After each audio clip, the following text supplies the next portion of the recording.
case you haven't heard, next year you're going to be in Deadwood, South Dakota, so save the date for that. It's October 17th through the 19th. You'll actually be flying into Rapid City, just so you guys kind of know, and then it's a little bit jaunt into Deadwood. But it's through the Black Hills, kind of a pretty area to go through anyway, so that'll be a good time. I'm Teri Morford. I'm the squad leader for the bridge maintenance group, so basically I'm in charge of the group that does any of the preservation work. So overlays, chips, seals, barrier upgrades, overhead hits, anything you would do to an existing bridge, including a narrowing for some reason, goes through my group. So now I'll play a little, and this is Katrina Davidson. For those of you that are more familiar with these, I'm the equivalent of Todd, and she's Dave. So there's your reference. I'll play a little video from our secretary, Joel Junt here.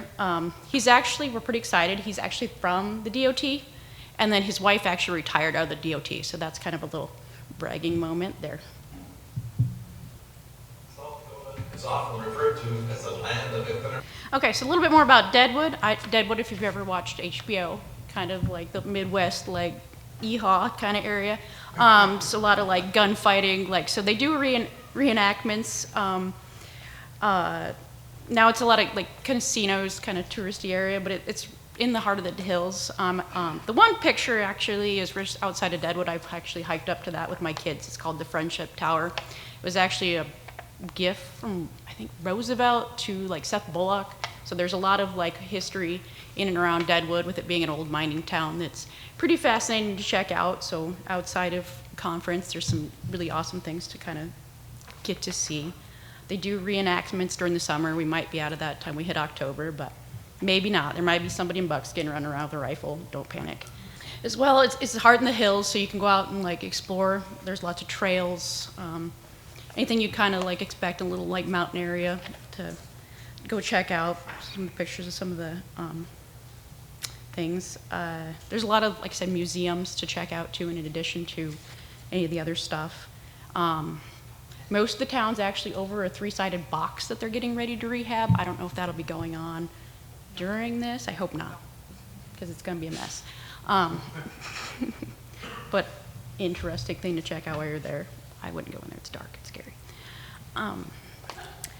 Other exciting things to check out, we actually have a timber bridge that we just actually recently rehabbed. So now this is actually back to having a timber deck, timber railing. It's got an asphalt wearing surface.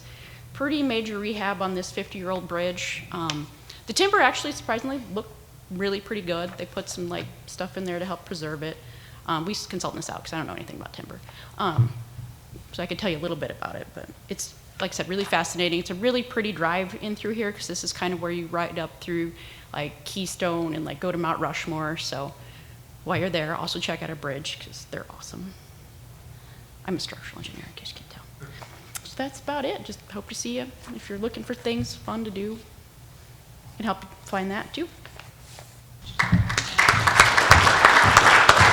The preceding was produced by the National Center for Pavement Preservation. More information can be found on the web at pavementpreservation.org.